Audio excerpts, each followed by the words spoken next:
comer aquilo que ela gostaria de comer, porque o dinheiro não dá, parece que desaparece. O Senhor diz que vai repreender esse devorador.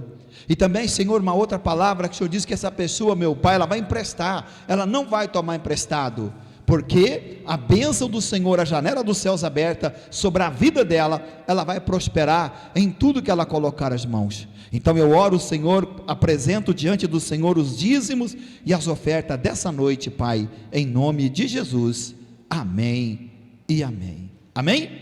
Glória a Deus.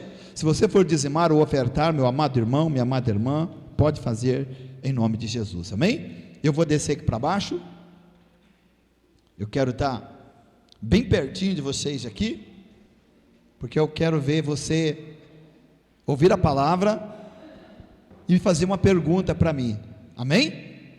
Glória a Deus. Vai ter direito, a minha assistente, põe mais para frente aqui um pouquinho, por favor. Glória a Deus. Isso, aí, amém, glória a Deus. Irmãos, esse louvor que a irmã acabou de cantar, é lindo, né? Louvores antigos, muito antigo, mas são lindos.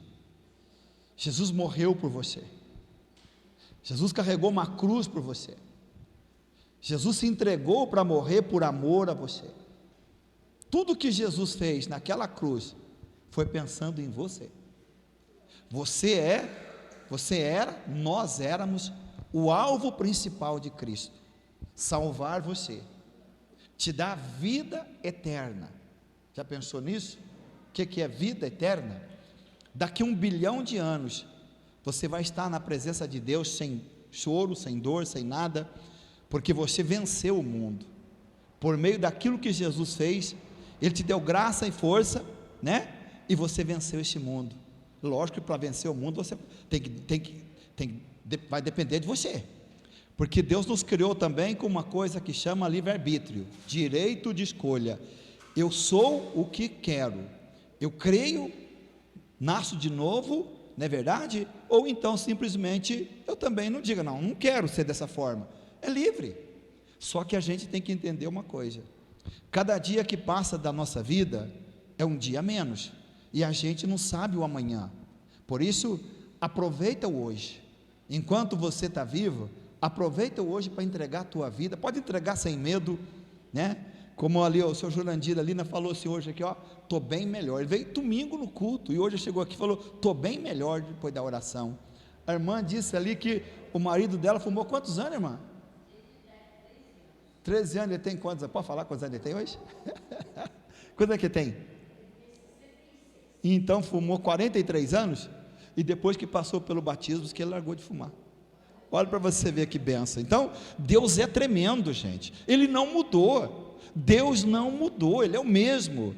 A única coisa que Deus está dando para mim e para você, esse ar que nós respiramos todos os dias, né, o fôlego de vida, é para você acordar de manhã e adorá-lo, engrandecer o nome dEle, saber que Ele te amou tanto, a ponto de morrer numa cruz por você. Isso é amor. Não pediu nada em troca. Jesus não pediu nada em troca para nós, simplesmente Ele nos amou, sendo nós ainda pecadores. Agora você imagina o homem sendo pecador, Deus ama ele. Agora imagina você na condição de filho de Deus, quando você entrega a tua vida ao Senhor. Amém? Então, olha, meu irmão, se tem a coisa na vida que é mais importante, e é uma oportunidade que nós não podemos perder, é entregar a vida para Jesus, é morrer para o mundo e nascer para Deus. Dizer assim, eu estou no mundo, mas eu não faço parte do mundo. O mundo não me agrada, não me alegra com tudo aquilo que ele tem, porque o mundo é como se fosse uma arapuca, né? O diabo, ele tem que criar entretenimento, ele tem que criar alguma coisa para enganar o ser humano. Ele criou a bebida, criou as drogas, quer ver uma outra coisa que as pessoas se perdem muito? A prostituição, o adultério, entendeu? Então ele criou tudo isso, e tudo isso é uma arapuca, que as pessoas estão ali, debaixo dela, sobre a tutela dele. Somente, a Bíblia diz assim, somente tem um que pode libertar, porque a Bíblia diz assim, eu quero que você abra comigo em João 8:36, abre comigo aqui, João 8, 36,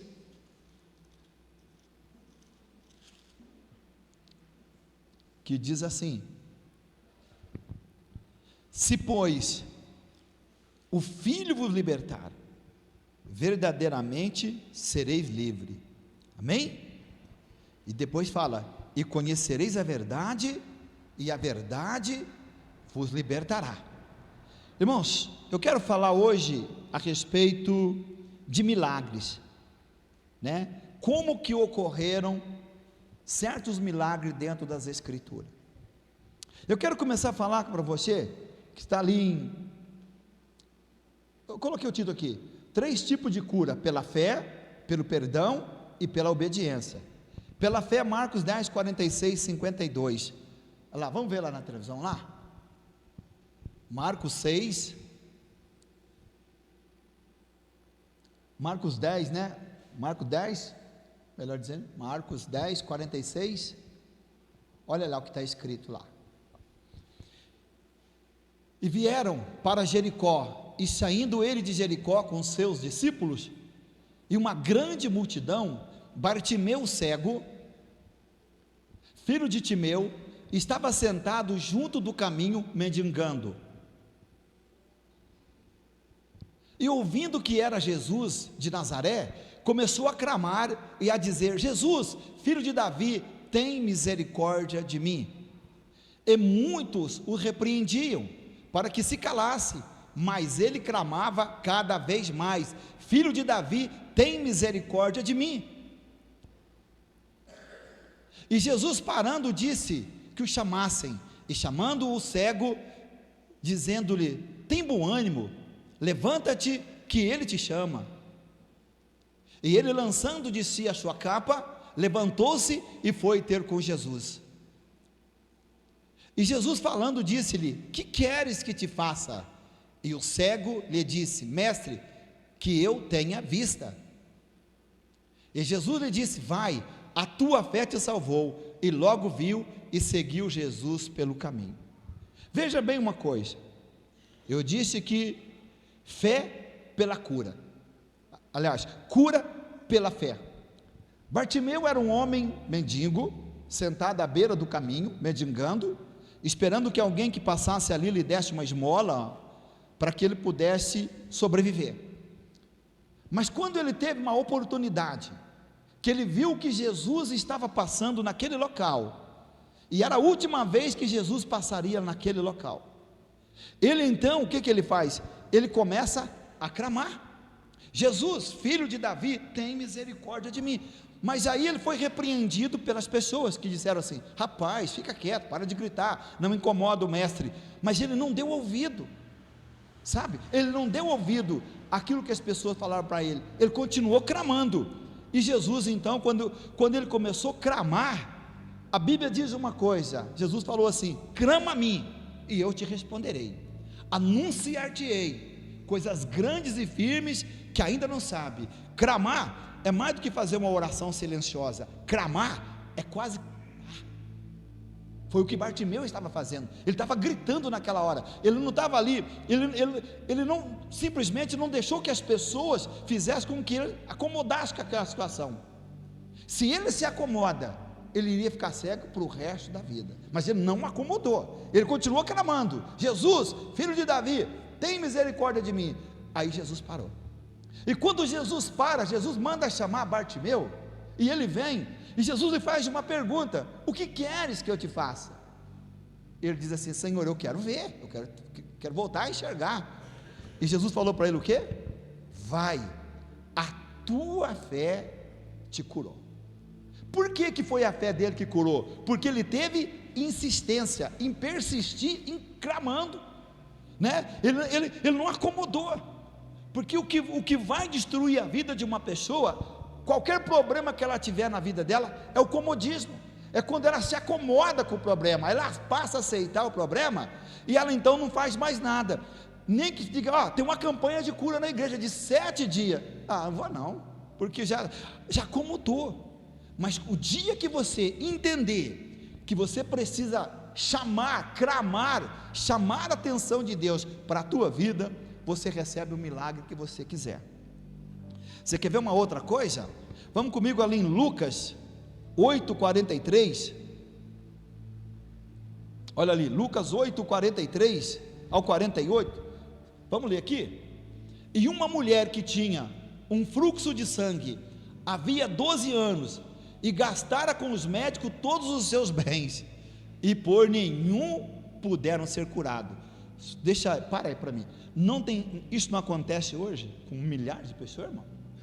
Que procura recurso aqui, procura ali, procura lá. Tem gente que vende até casa, vende carro, vende tudo, procura, mas está lá uma consulta, 300, 400 reais, e está resolvendo? Está resolvendo? Está trazendo a solução para o problema? Não. Isso que ocorre hoje, acontecia com aquela mulher há 2000 e poucos anos atrás. Vamos comigo lá no outro, no versículo da frente. Olha ali. Chegando por detrás dele, tocou na orla do seu vestido, e logo estancou o fluxo do seu sangue. E disse Jesus: quem é o que me tocou? Negando todos, disse Pedro e os que estavam com ele: mestre, a multidão te aperta e pressionam, e dizes: quem me tocou? E disse Jesus: alguém me tocou, porque bem conheci que de mim saiu poder. Então, vendo a mulher que não podia ocultar-se, aproximou-se tremendo e prostrando-se ante a ele, declarou-lhe diante de todos o povo a causa porque lhe havia tocado e como logo sarara. E ele disse: tem bom ânimo, filha, a tua fé te salvou, vai em paz. A mesma condição. Aquela mulher vinha 12 anos, a Bíblia não diz quantos anos Bartimeu estava cego, mas a Bíblia diz que aquela mulher há 12 anos, ela tinha esse problema de hemorragia, e não tinha médico, não tinha ninguém que dava conta, a ponto dela gastar tudo que tinha e não resolver nada. Isso acontece, tem gente que gasta tudo que tem e morre, né? Procurando um médico, procuram de tudo. Mas a atitude daquela mulher em dizer para ela: hoje eu mudo a minha história, a história da tua vida, ela, para ser mudada, não depende de ninguém, depende de você. Porque se você buscar a Deus, se você buscar a presença de Deus, se você for uma pessoa determinada a sair da condição do desânimo, muitas das vezes, a sair da condição que se encontra e dizer: eu vou mudar a minha vida. A Bíblia não diz que operando Deus em teu favor ninguém pode impedir? Então imaginamos o seguinte: se Bartimeu fica lá reclamando da vida, dando um de coitadinho, mas a vida está difícil, sou cego, não posso fazer nada. Ele tinha morrido cego. Aquela mulher a mesma coisa, há 12 anos tratando de uma enfermidade. Se ela fica, Jesus ia passando, mas se ela fica ali, o que eu vou fazer, gente? Olha a minha condição. Porque tem gente que se faz de coitadinho, né? Mas o que eu vou fazer? A minha vida agora, eu vou sair daqui, como? Vou enfrentar a multidão, vai ser difícil ir até lá, e vai ser difícil tocar em Jesus. Não, vou não. Ela tinha morrido, ela tinha perdido todo o tempo da vida dela, porque aquela mulher não podia casar, não podia ter filho, não podia estar no meio da sociedade, não podia estar no meio de ninguém, porque ela era uma mulher que tinha um fluxo de sangue, e a mulher, nos dias do fluxo de sangue dela, ela era imunda. Aquela mulher, 12 anos, ela estava imunda, sem poder sair de dentro de casa. Mas ela disse: eu vou mudar minha vida hoje, eu vou mudar minha história hoje, não importa, não é verdade, como está a situação. E ela vai, caminhando entre o povo, ela vai até chegar aonde está Jesus. E quando ela chega aonde está Jesus, ela então vai, toca no vestido de Jesus.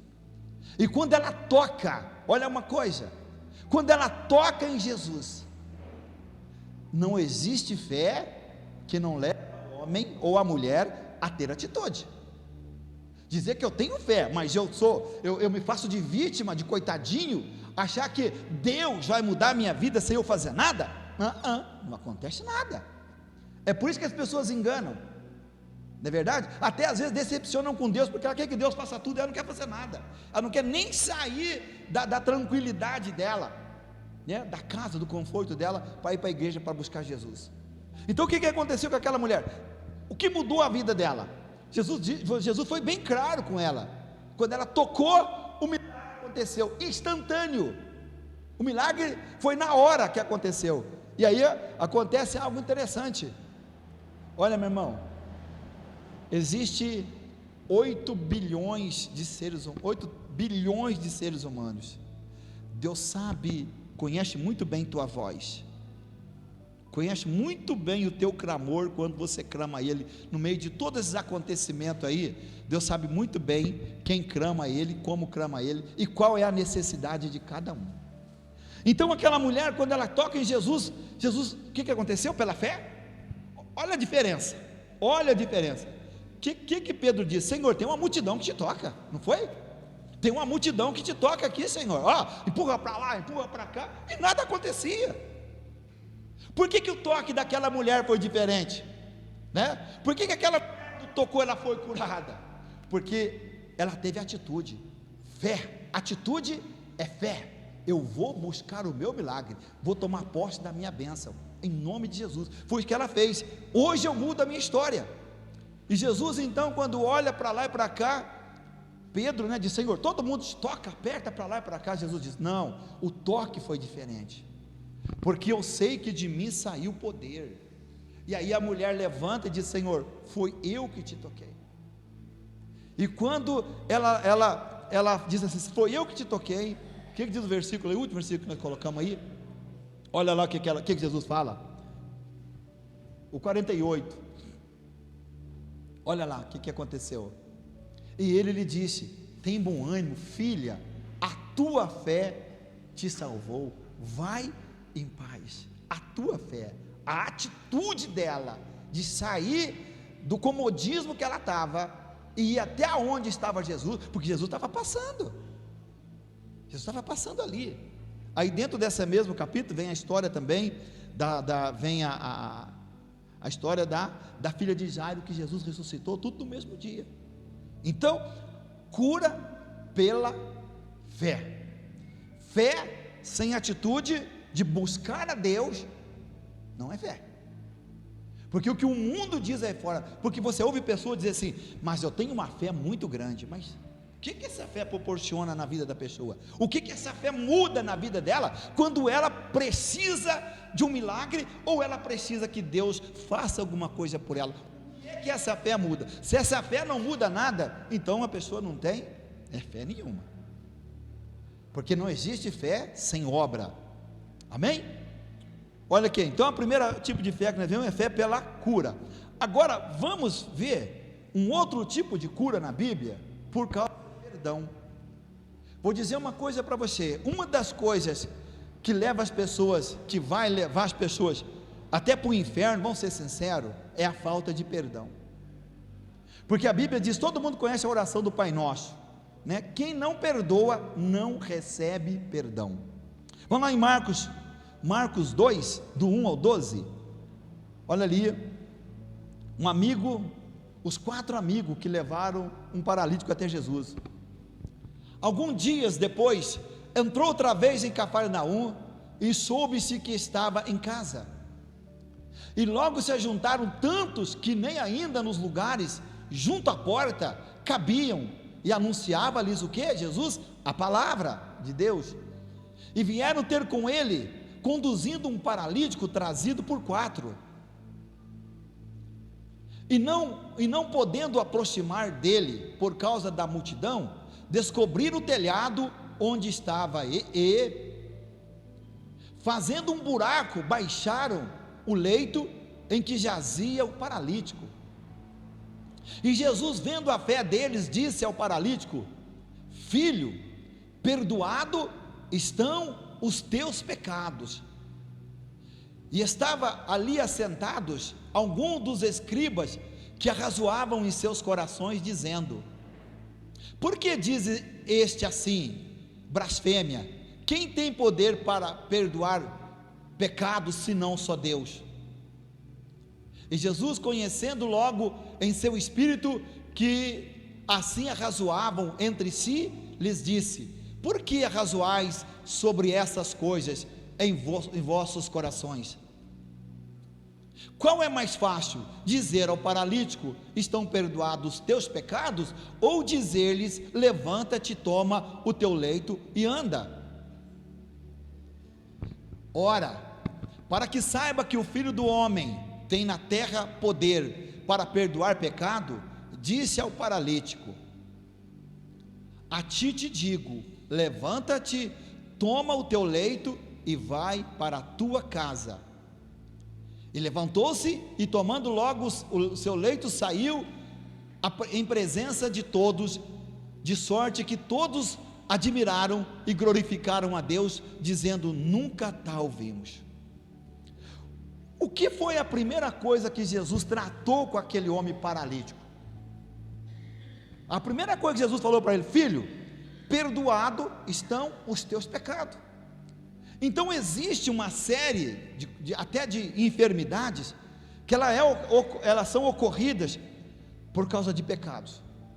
Porque quando a gente peca, a gente abre um leque na nossa vida para o inimigo trabalhar na nossa vida, vamos dizer assim, não é verdade?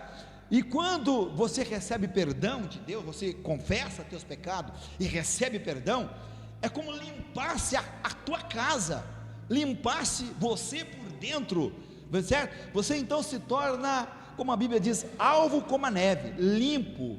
Então, não tendo pecado ali, o mal também, aquela doença, aquela enfermidade que chegou por causa de um pecado, quando Jesus te limpa, quando Jesus perdoa nossos pecados, até a enfermidade ela vai ter que sair, não é verdade? Porque Jesus trata primeiro o quê? Com o pecado, para depois curar o paralítico. E por que Jesus questionaram Jesus? Porque falaram assim, os escribas, os fariseus, em seus corações pensando: olha, dizer para esse homem que perdoar tal pecado dele é fácil, agora eu quero ver ele, fazer ele levantar dessa cama, desse leito. Aí Jesus disse para eles, né, conhecendo o coração dele, disse: olha, vou dizer para vocês uma coisa, qual é mais fácil, dizer ao paralítico: perdoados estão os teus pecados, ou dizer para ele: toma teu leito e anda? É lógico que nesse caso dizer que está perdoado teus pecados seria muito mais fácil, né? Mas só que Jesus, ele não faz. Uma coisa que eu quero que você preste atenção: Deus não faz as coisas na tua vida pela metade. A Bíblia diz que aquele que começou a boa obra vai terminar. A única coisa que Deus quer de nós é que nós venhamos a Ele. Aquele paralítico não podia ir, mas ele tinha, rapaz, ele tinha 4 amigos, olha aqui, Jesus mesmo disse, a fé deles, Jesus não disse que nem era a fé do paralítico, mas a fé deles, foi? Jesus disse assim, olhando a fé deles, Jesus disse ao paralítico: perdoados estão os teus pecados. Vou dizer aqui, aquilo que Davi dizia no Salmo 122, ele dizia assim: eu me alegro, quando me disseram, vamos à casa do Senhor. O melhor amigo, a melhor amiga que você tem, não é aquele que te chama para o bar, para as festas, para a ruaça, mas é aquele que vai na tua casa, ou encontra você na rua e diz: olha, vamos para a igreja hoje? Deus tem uma palavra hoje, Deus hoje vai falar conosco, Deus vai curar, Deus pode mudar você, Deus pode transformar a tua vida. Essa pessoa você pode considerar como amigo. Mas aquele que quer te levar para o buraco, cai fora dele, porque isso não é amigo, é o chamado amigo da onça, né? Já ouviu falar em amigo da onça? É aquele que quer tirar você do caminho certo e levar você para o caminho do mundo, levar você para o bar, não é verdade? Arrastar o outro para o bar, arrastar o outro você para cá, para lá. Isso não é amigo, isso é amigo da onça. Mas o amigo verdadeiro é aquele que olha até a tua dificuldade e está disposto a te ajudar, ainda que ele não possa fazer nada por você. Ele quer te trazer para a igreja, porque ele sabe que na igreja Deus pode mudar a tua história, não é? Não é assim?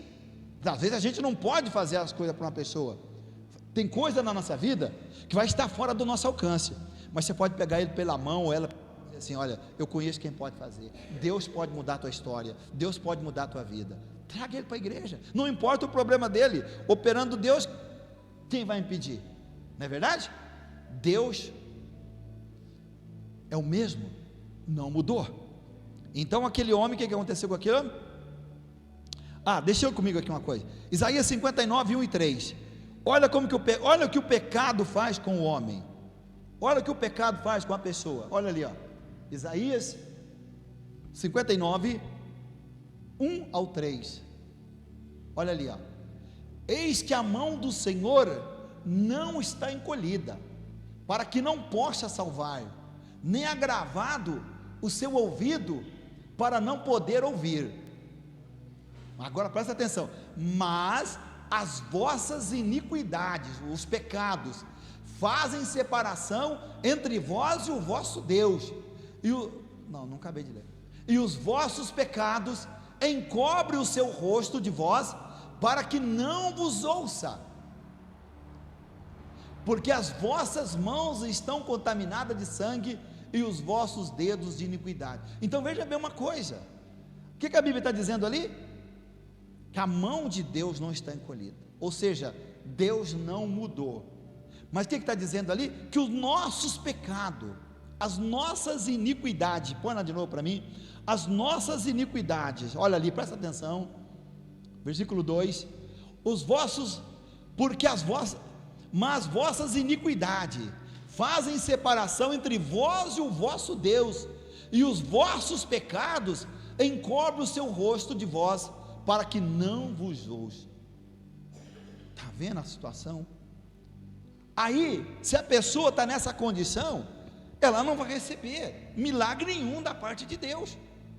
Mas se ela confessar o seu pecado, se ela arrepender no seu coração, confessar o seu pecado, seja ele antigo, velho ou novo, seja o que for, se ela confessar o seu pecado, a mão de Deus não está encolhida para abençoar. Então o que nos impede de alcançar as bênçãos de Deus na nossa vida, não é que Deus não quer nos abençoar, não é que Deus não quer que a gente seja abençoado, curado, próspero, não é o nosso pecado. Não está dizendo ali que o nosso pecado encobre o rosto de Deus, para que Ele não ouça a nossa oração? Existe uma lei, irmãos, existe uma lei, e a lei de Deus, ela nunca vai mudar. Deus nunca compactuou com o pecado, por isso que Jesus veio morrer numa cruz, por causa dos nossos pecados, porque o único meio que eu possa receber perdão dos meus pecados, é por meio do que Jesus fez na cruz, pelo sangue derramado dele, naquela cruz do Calvário, eu me torno mais alvo que a neve, e mais branco do que a lã. Amém? Olha aqui também, João 5,14, só esse versículo aqui, João 5,14, olha ali, depois Jesus encontrou no templo e disse-lhe: eis que já está ação, não peques mais, para que não te suceda alguma coisa pior. Aqui está falando do paralítico do tanque de Betesda, que tinha o que? 38 anos paralítico em cima de uma cama, esperando ali na beira do tanque o mover das águas, que quando de vez em quando um anjo descia ali, o primeiro que descesse era curado naquele tanque. E quando Jesus vai até aquele homem, Jesus diz para ele: você quer ser são? Quer ser curado? Ele disse assim: Senhor, mas não tem ninguém que me jogue no tanque quando a água é agitada pelo anjo. Aí Jesus disse para ele assim: toma teu leito e vai para a tua casa. Aí depois de um certo tempo, Jesus está no templo, eles se encontram no templo, e Jesus disse para ele uma coisa assim: olha, eu acabo de ler aqui, vai, não peques mais. Não foi o que Jesus disse? O que está escrito lá? Olha lá, depois encontrou Jesus no templo e disse-lhe Jesus: eis que já está ação, não peques, o quê? Não peques mais, para quê? Para que não te suceda alguma coisa pior. Agora vem cá, já falei isso aqui outras vezes, existe alguma coisa pior do que uma pessoa 38 anos paralítico em cima de uma cama? Hoje já seria difícil, imagina 2000 anos atrás. Existe alguma coisa pior do que isso? Existe ou não? Hein, gente? Existe alguma coisa pior do que 38 anos em cima de uma cama, paralítico, ali gemendo, sem ter ninguém para, lá jogado na beira de um tanque lá, sem ter ninguém para ajudar, porque ele mesmo disse, não disse que não tinha ninguém para jogar ele na água? Então ele era só, ele vivia ali na pior vida que poderia o ser humano viver. Aí Jesus disse para ele assim, ó, peques mais. Quer dizer, a causa daquele sofrimento dele, por detrás daquele sofrimento, tinha algo que era pecado, alguma coisa que ele cometeu, sei lá, e que levou ele a viver aquela vida sofrida, né? Agora existe uma coisa pior ainda do que isso, o inferno, gente. O inferno, ser paralítico, 38 anos, é nada diante do inferno, porque o inferno, Jesus mesmo disse, é onde o fogo não apaga e o bicho nunca morre, é lugar de prantos e ranger de dentes, sofrimento eterno. Daqui 1 bilhão de anos a pessoa vai estar lá queimando naquele fogo, está lá gritando, pedindo perdão, pedindo socorro, mas não vai adiantar mais.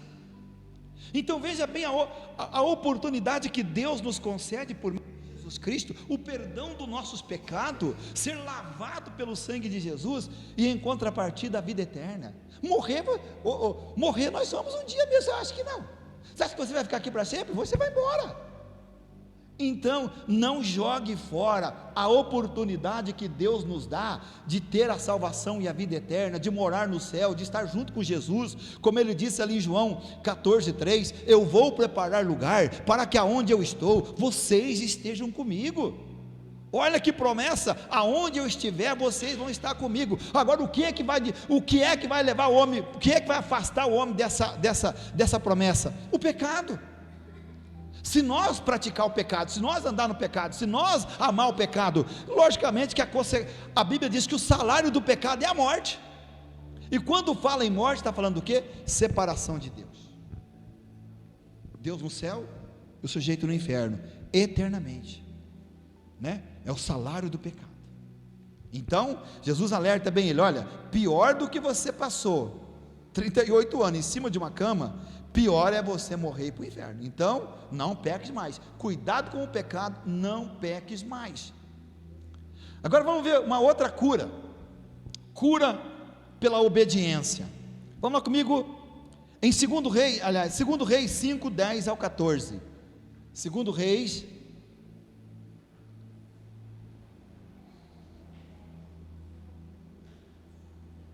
olha, então Eliseu lhe mandou um mensageiro dizendo, vai e lava-te 7 vezes no Jordão, e a tua carne será curada, e ficarás purificado. Porém Naamã muito se indignou, e se foi dizendo, eis que eu dizia comigo, certamente ele sairá, por-se-á em pé, invocará o nome do Senhor, seu Deus, e passará suas mãos sobre o lugar, e restaurará o leproso. Não são porventura Abana e Farfar, rios de Damasco, melhores do que todas as águas de Israel? Não me poderia eu lavar neles e ficar purificado, e voltar-se e ser, e se foi com indignação, Então chegaram-se a ele os seus servos e lhe falaram, e disseram, meu pai, se o profeta te dissesse alguma coisa, uma coisa grande, porventura não a farias? Quanto mais disse-te ele, lava-te e ficarás purificado. Então desceu e mergulhou no Jordão 7 vezes, conforme a palavra do homem de Deus, e sua carne tornou-se como a carne de um menino, e ficou purificado. Veja bem, Naamã, a Bíblia diz que era um homem poderoso, um general, que havia dado muitas vitórias à Síria, tinham ganhado grandes batalhas por mão daquele general. Só que o mal não escolhe pelo e nem cabelo. Onde é que diz a turma? O mal alcança qualquer um, de grande patente, de pouca patente, né? Grandes e pequenos. O mal, ele não escolhe pessoas. O mal aflige qualquer pessoa. Então o que aconteceu com aquele homem? Ele então adquiriu uma lepra. E eu não sei se hoje tem cura para lepra, tem? Hoje tem cura? Hoje tem cura? Tá. Mas se imagina há 4.000 anos, há quase 4.000 anos atrás, quem tinha lepra tinha que ser jogado num canto, abandonado, porque ninguém nem podia aproximar daquela pessoa. E agora, eles haviam vencido, a Síria havia vencido Israel numa batalha, e eles levaram uma menina presa, cativa, para a casa de Naamã. E essa menina, então, ela disse assim: se o meu Senhor estivesse diante do homem de Deus que está em Samaria. E ela então chega para o seu marido e fala: era a última esperança, porque quem sabe aquele homem já tinha buscado solução em tudo quanto é lugar. Porque é interessante, vou dizer uma coisa para você aqui: quando uma pessoa está à busca de procurar solução para o seu problema, ela vai na macumba, ela vai no benzedor, ela vai em tudo quanto é lugar. Ela quer a solução, ela fica tão desesperada para buscar a solução para o problema dela, que não importa nem o lugar, nem quem, nem o que tem que fazer. Por isso que tem um monte de gente aí jogando a vida para o buraco afora, né? Mas aquele homem agora disse: é a última solução, não tem jeito. Ele ouviu a sua esposa, e ela ouviu a menina, e ele desceu para Samaria. Só que quando ele chegou lá em Samaria, na casa do profeta, o que ele pensou? Nossa, o profeta, eu sou um homem poderoso, sou um general, sou um homem grande, conhecido por todo lado, a minha fama é grande. O que acontece? O profeta então vai vir, além de me dar uma bajulada aqui, né? Vai passar a mão, vai invocar o seu Deus. Só que o profeta disse, mandou Geazi, o seu representante, vai e diz para ele: quer ficar curado? Vai até o rio Jordão, mergulha 7 vezes. Ele ficou indignado, cara. O cara ficou bravo, né? Ele não gostou da recepção do profeta. Ele achou que ele ia ser bajulado, o profeta ia encher a bola dele. Não, falou: vai lá, lava lá no rio Jordão. Ele não gostou, saiu indignado: vamos embora para casa, larga a mão disso, isso aqui. Eu achei que ia ser de um jeito a minha recepção aqui, e ele acabou não me atendendo do jeito que eu esperava que eu ia ser atendido. E aí o que aconteceu? Os seus servos: Senhor, mas se o profeta tivesse te pedido alguma coisa grande, você não faria? O que custa ir até o rio e mergulhar 7 vezes? Aí ele ouviu a palavra do seu servo e desceu até o Jordão. E quando ele desce até o Jordão, ele tinha que obedecer aquilo que o profeta havia falado. Deixa eu te dizer uma coisa: a pior coisa na vida de um crente, eu vou te dizer algo sério, quando o pastor marca, por exemplo, um culto, irmãos, vai ser 7 sexta-feira, ou vai ser 7 dias, você vem falha o segundo, vem no outro, falha o outro. É isso que Deus falou? Irmão, foi o que Deus falou? O que Deus falou? 7. Deus, por acaso, quando Naamã foi descer as águas, ele fez conforme a vontade dele? Ele nem queria ir, né? Ele nem queria ir, mas ele mergulhou 6 vezes só? Mergulhou 6 vezes? Quantas vezes Deus havia mandado? 7. Então ele tinha que estar debaixo da autoridade do profeta, e o profeta estava debaixo da autoridade de Deus, não foi? Não foi? Aí as pessoas começam a campanha, irmão. Não sejamos ingênuos, irmãos. Não sejamos ingênuos, que Deus nunca vai aceitar as coisas pela metade, de ninguém, nem meu, nem teu, nem de ninguém. Aí a gente vem: não, vou 6 vezes, você não fez nada, você não vai receber nada daquilo que Deus está colocando como propósito daquela campanha, porque Deus determinou 7, seria 7, não seria 5, nem 4, nem 3, nem 8, era 7. Você entende por que as pessoas estão dentro da igreja, e às vezes as pessoas estão decepcionadas com Deus, porque diz: a minha vida não muda, eu não recebo nada, eu não vejo Deus fazer nada. Mas olha a condição, pastor Tarso, Olha a condição da obediência àquilo que Deus fala. Quando Naamã obedeceu, se ele insiste a fazer do jeito dele, não é verdade? Ele iria para a casa dele e iria morrer com a lepra. Mas como ele sujeitou a palavra do homem de Deus e voltou, obedecendo aquilo que havia sido dito para ele fazer, ele saiu vitorioso. O que a Bíblia está dizendo? Que a sua carne parecia a carne de um menino, a carne de um menino, de um garotão que tinha seus 20 e poucos anos. Por que ele obedeceu? Por que ele voltou curado? Por causa da obediência. Obediência. Olha o que a Bíblia diz: a obediência quebra maldição. Quem obedece, as maldições da vida é quebrada. Mas quem faz as coisas atropelando tudo, tentando passar por cima daquilo que Deus coloca, meu irmão, é a pior besteira nossa, Então acho que deu para a gente entender muito bem em relação a esses 3 tipos de cura: cura pela fé, cura pelo perdão e cura pela obediência, Mas deixa eu te contar uma coisinha aqui para nós encerrar já. Falta mais 5 minutinhos aqui para falar para você. O que aconteceu aqui? Naamã volta e queria dar presente para o profeta. Ele disse: não, eu não quero nem um fio de cabelo teu como presente, quer nada como presente. E ele então, sabe o que ele faz? Aquele homem converteu por obediência a Deus. Ele disse assim para o profeta: me dê 2 sacos de terra para me levar para a minha terra, porque quando meu senhor, o rei, me chamar para ir até a casa de Rimom, o Deus deles,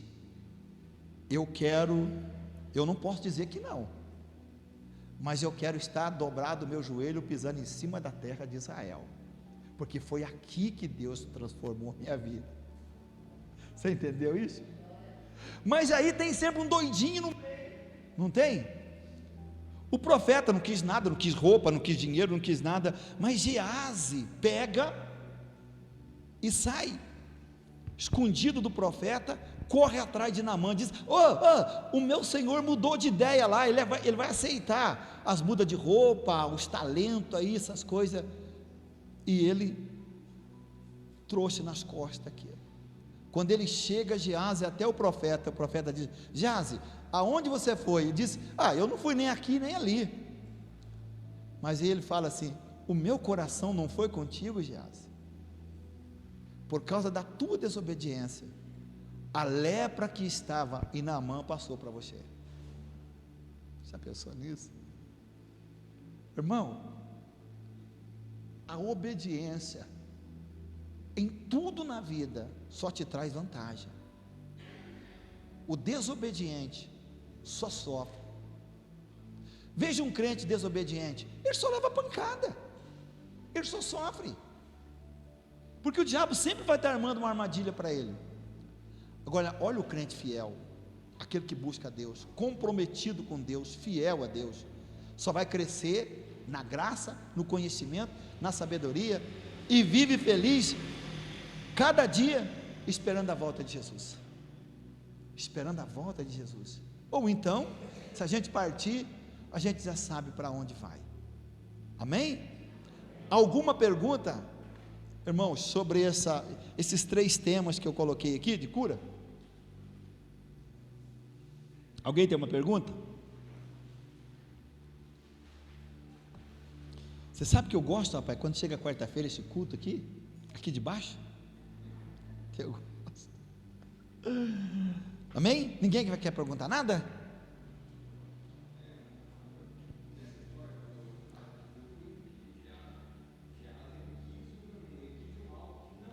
Não era dele. Sim. E como levou? Levou.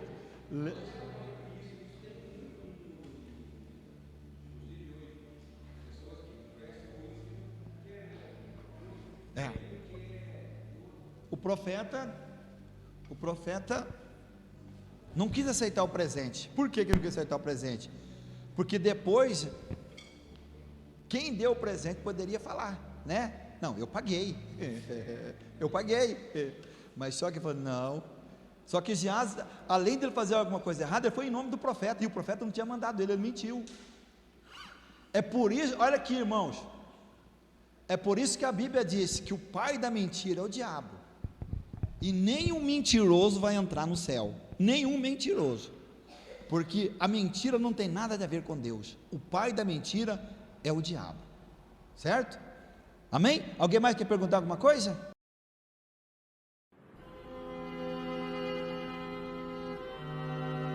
Eu nasci apenas para amar.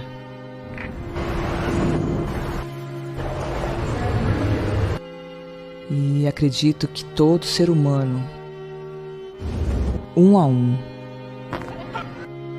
precisa ser amado.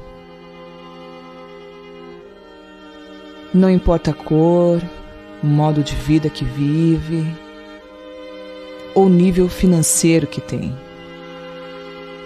Um dos mais importantes fatos da vida é viver de amor.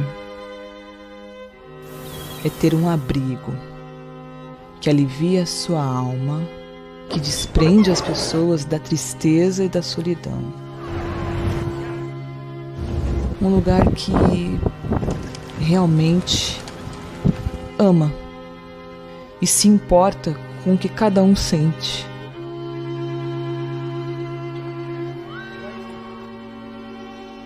Quem não precisa de amor? O amor é tudo, é a cura de tudo, é o resgate de tudo, é o resumo de quem é Jesus.